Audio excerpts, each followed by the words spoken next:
Hello, my name is Dr. Michael Rabo, and I'm a palliative care physician here at UCSF. And this is the UCSF Day of Remembering. I want to thank everyone for joining this webinar. We'll have a series of readings and reflections and a closing ritual. And I encourage you to take the next 30 to 40 minutes as a special quiet moment out of what I know may be very, very busy and certainly very, very difficult days. The Day of Remembering is for all members of the UCSF community. Today is to honor those who we love who have died. And these losses are from all the different difficult diseases that we face and accidents that happen. And COVID is a part for sure, but it's not the whole of our losses or our lives. The Day of Remembering is a solemn annual tradition at UCSF. The first Day of Remembering was held over 11 years ago, and today it is updated as a webinar. It's physically distant, but socially close, and I hope what feels like a strong community. I want to recognize the difficulty for all getting here, getting to this moment. I honor all those who are here. We are the loved ones who grieve, children and parents, partners, sisters and brothers, family of all types, friends, as well as the healthcare workers here at UCSF. We are here to grieve our own personal losses, for sure, and the loss of patients who we care about, to express our gratitude for being able to bear witness to your loved ones and your families. Grief, in some ways, is considered to be the pain of loss of someone who we love. And because love is normal, grief is normal. Grief is normal. Grief has to be, and yet grief is different for everybody. The Day of Remembering today is a time to reflect, to honor all the people who have died and all those who love them and all those who care for them. I want to introduce our first speaker of the afternoon. Daniel Lowenstein is the Executive Vice Chancellor and Provost of UCSF. And he is, to me personally, a role model, and I think to much or all of UCSF, really a source of pride. I'm invited here to share a poem and his words with you. Dr. Lowenstein. Thanks, Mike. And thanks to all of you who have gathered together for this very, very special and important day. And I'd like to share a poem. It's by Wendell Berry. It's called No Going Back. It's in your program. And it's fairly short. And I'd like to read it twice to allow you to let the words sink in. No Going Back by Wendell Berry. No, no, there is no going back. Less and less you are the possibility you were. More and more you have become those lives and deaths that have belonged to you. You've become a sort of grave containing much that was and is no more in time, beloved then, now, and always. And so you have become a sort of tree standing over a grave.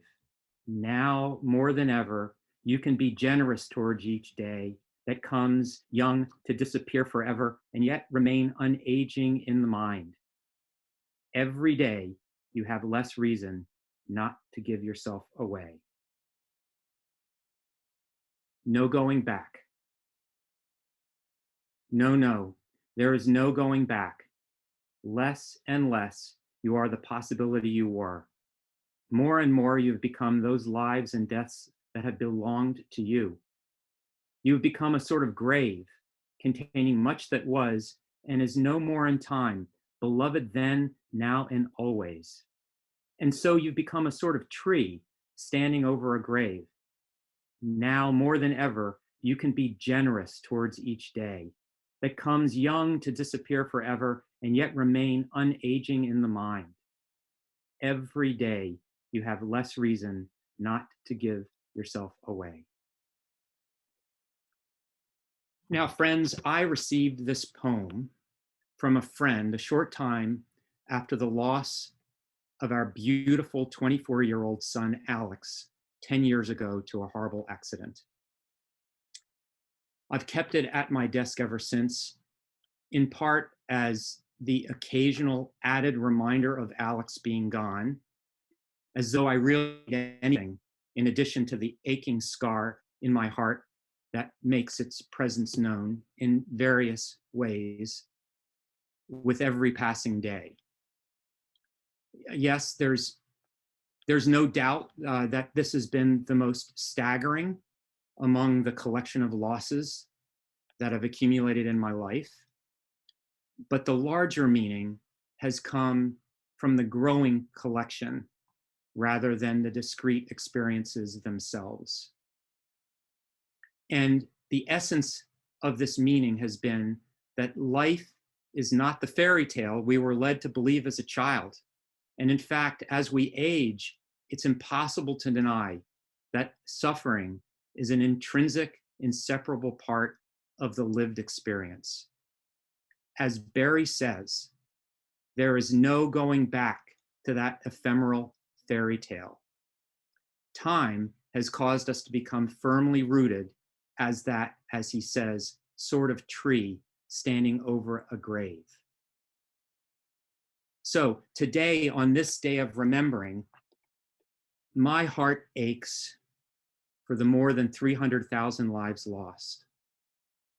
It aches for the untold number of loved ones left behind who were denied even the consolation of bearing witness. It aches for all those who have lost their jobs, all those whose dreams have been shattered, all those who live in fear.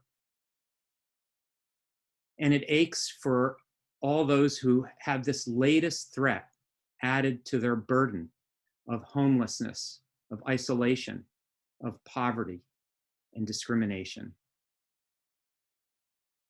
But also, on this day of remembering, my heart also beats on resolutely, fully, powerfully, as a manifestation of the only antidote that I've come across to offset the seemingly relentless, overwhelming suffering, and that is our capacity to love. The passage of time, the growing collection of losses has made it perfectly clear to me that, as Wendell Berry says, now more than ever, you can be generous towards each day, and every day you have less reason not to give yourself away. So thank you, and blessings to you all.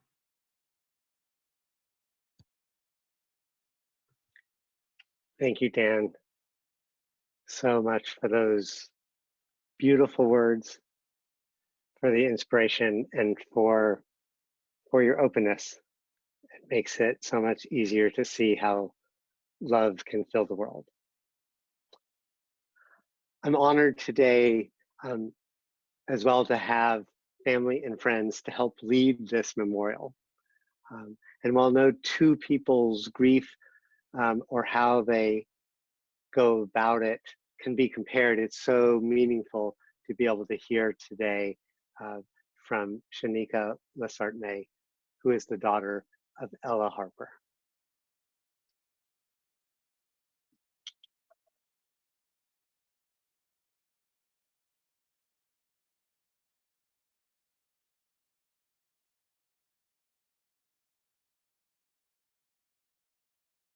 Good afternoon, everyone.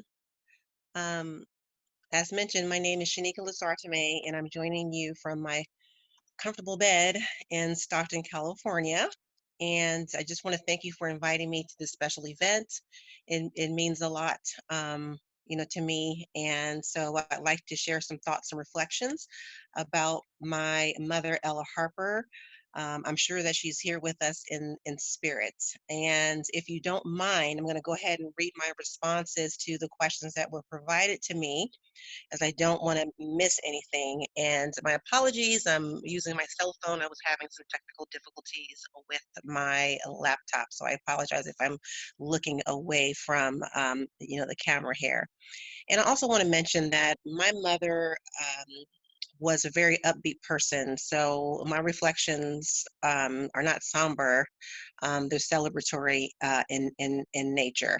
Um, so the first question is, what are three things that you wish that everyone knew about my mom? And so the first thing that I'd like to share is that my mother, very spiritual person and a strong woman of faith. She believed in God with all of her heart, which actually helped her through the suffering of her cancer diagnosis. She's also a very creative person, which is something that I actually forgot until, working this assignment, so to speak. She wrote spiritual poems, and I believe a few of them were actually published. She also wrote songs and designed a cooler, like a camping cooler or outdoors cooler had that she actually did. And lastly, my mom was an amazing cook.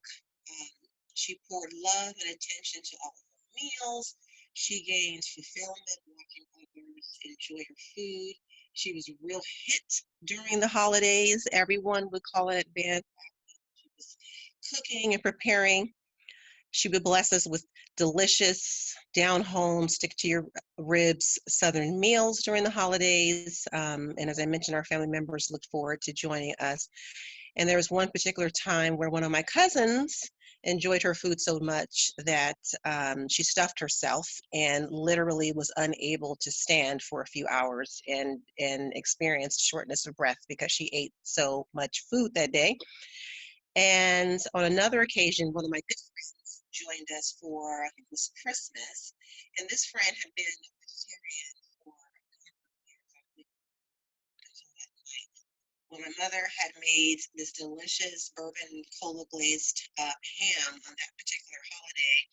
And my friend found herself succumbing to temptation and wound up eating a few slices of that ham. So my mother's cooking had the ability to change people's lives.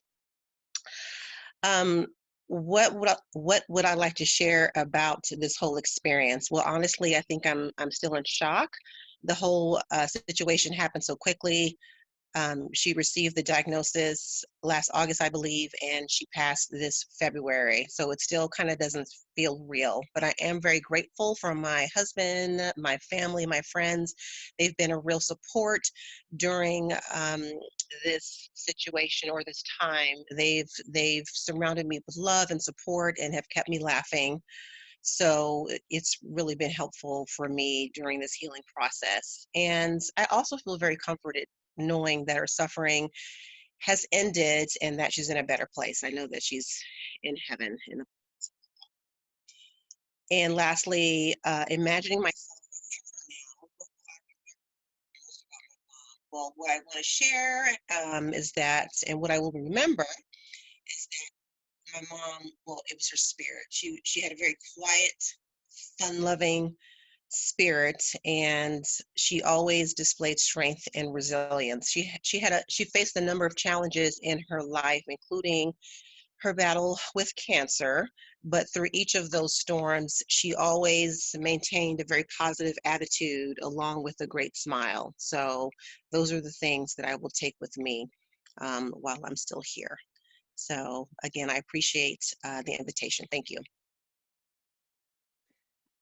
Thank you so much for sharing it. I have to admit, I got a little hungry thinking about all those amazing meals. So next I wanted to introduce Brandy Contagnane, who is a friend of James Pruitt. Brandy.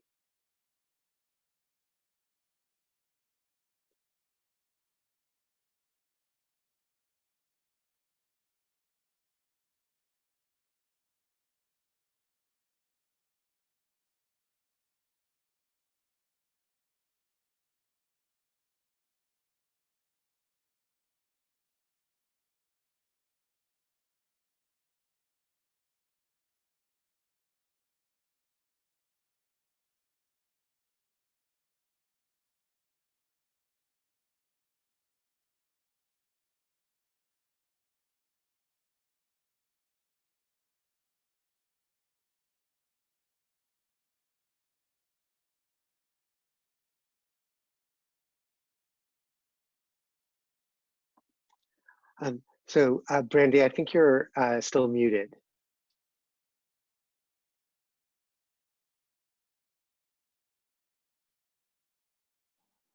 Okay, is that better? Yes, perfect. Thank you. All right.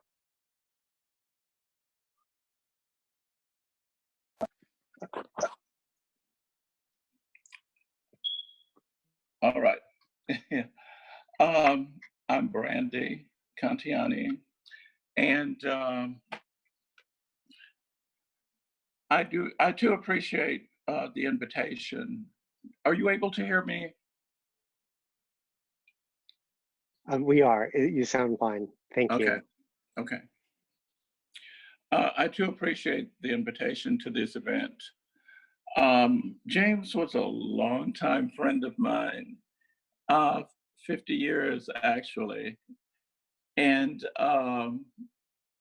you know, the part where we had questions to answer, I did not remember that, but I can tell you that think three things that everyone knew about James was that he was really a giving, caring person. He was really a caring person. He was a person who was willing to help people, anybody who needed help without really looking for a return. And one thing I learned from him in the 50 years that we were friends is that I became a bit better person because of James. He was truly a hard worker. He was a hard worker, and he was a great housekeeper. I wish I could have taken that from him. And he really enjoyed cooking. He had a passion for life, and he enjoyed each day. Um, Another thing that was so good about James is that he was open-minded, and I learned a lot from him in that instance. He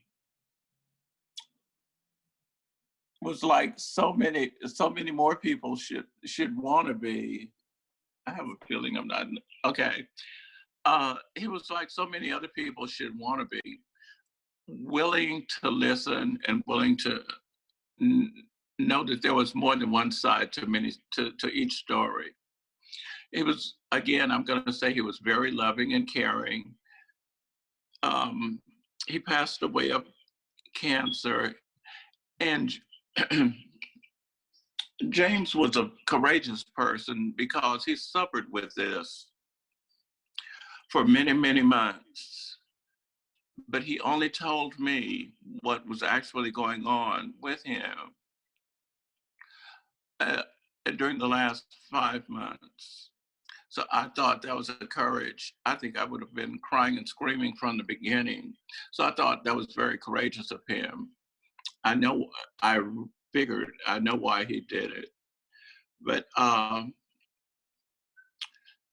the best thing about this is James is no longer suffering, and he was suffering. He's no longer suffering. And I feel better for this, and I know he does too.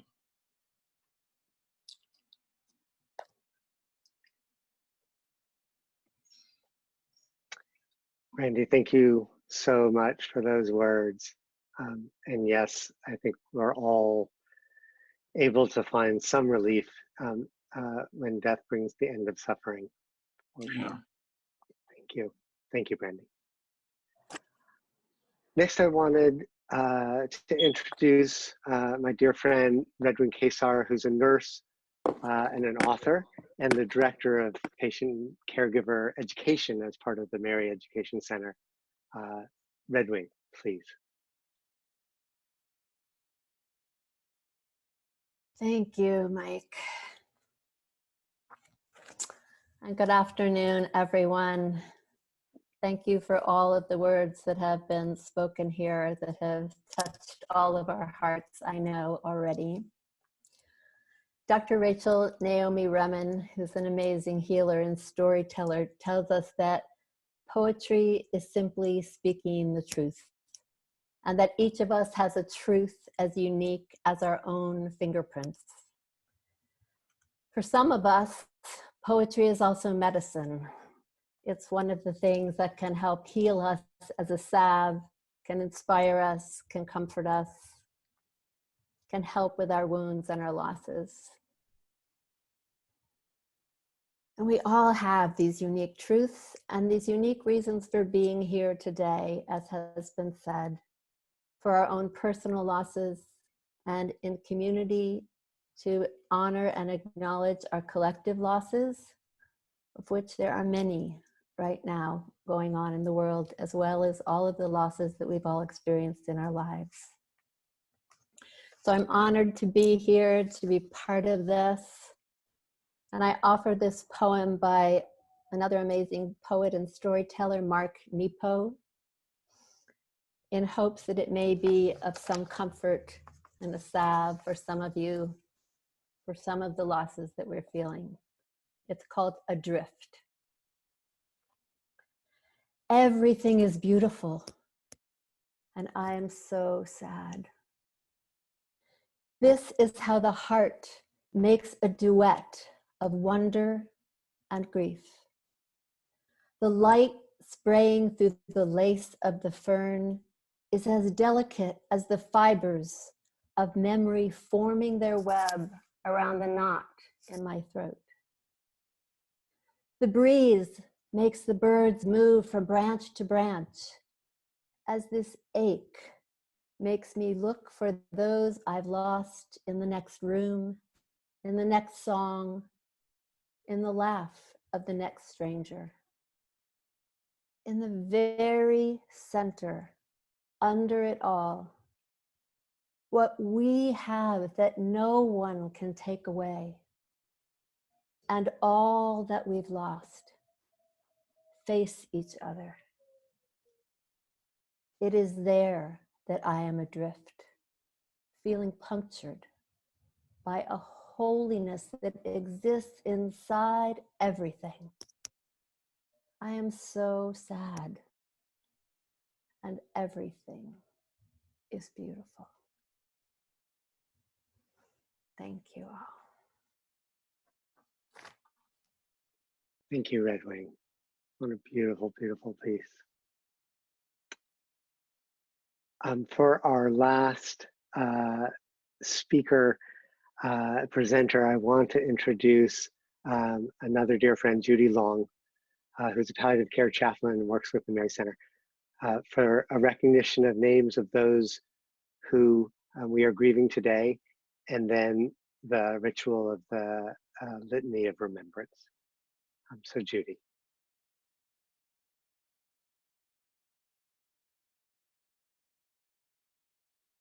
Hello, everyone. I'm so honored to be here with all of you, but I'm still choked up from that poem, Red Wing. Thank you for sharing it. It's so good to be here in community with everyone that's here. I'm going to be lighting a candle in honor of all those we've loved and lost. So you're welcome to light one with me if you wish, but either way, I invite you to hold your person in your heart or your people in your heart. In fact, you might even take a hand and place it over your heart, just like this, just as a way of remembering that you're holding people in your heart always. And let me actually light the candle. You'll be able to see me doing that. And once it's lit, some people have submitted their names to us, and we're going to have their names scrolling down the screen if people have given us their names. If any of you have not, but you'd like to offer the name to be remembered by yourself or by others, you're welcome to please put your loved ones' names in the chat box as the names are scrolling.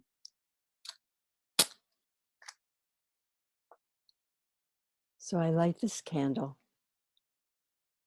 in loving memory of all of those who we have loved and lost, who are still with us.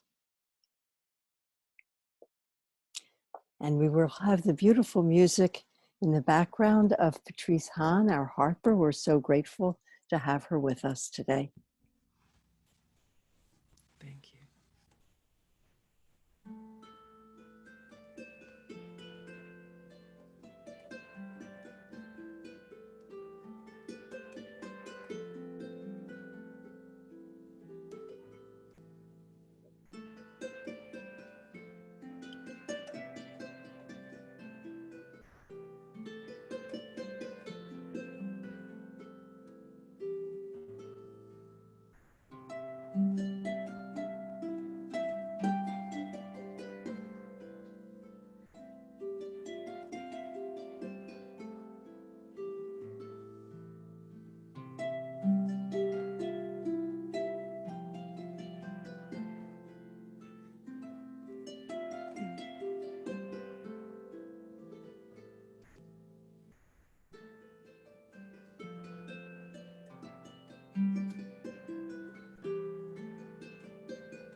Thank you, everyone, and thank you so much, Patrice. We look forward to hearing your beautiful harp a bit more very soon toward the end of this. But for now, we're going to have the Litany of Remembrance, and I invite you to watch as the words appear on the screen, and I'll say the words that are in white, and you can say the words that are in blue along with me.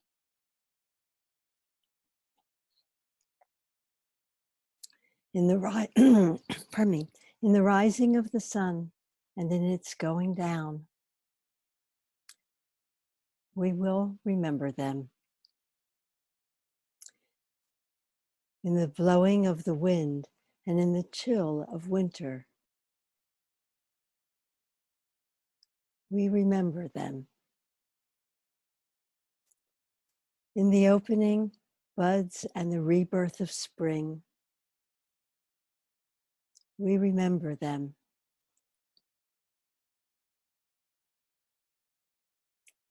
In the blueness of the sky and the warmth of summer, we remember them.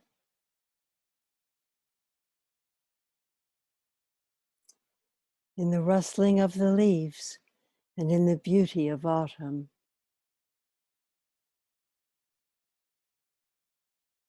we remember them.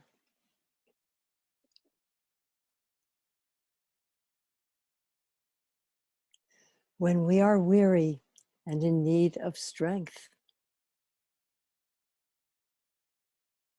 we remember them.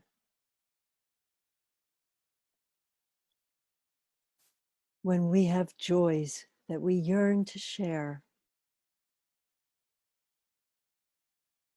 we remember them.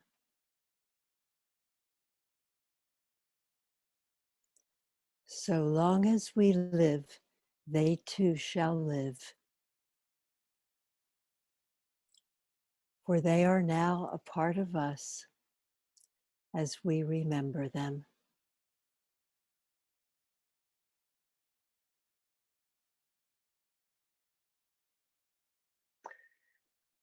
Thank you, Judy.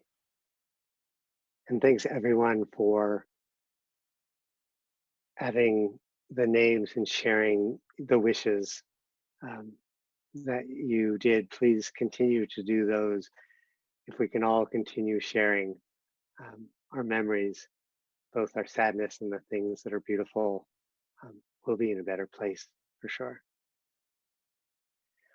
So we've come towards the conclusion of our memorial of the Day of Remembering.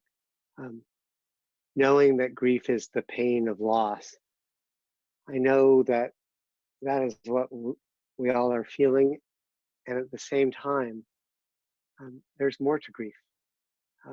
It has been said that grief is how loss heals. Grief is how loss heals. So I wish healing for us all as we work to integrate this new life in which we find ourselves.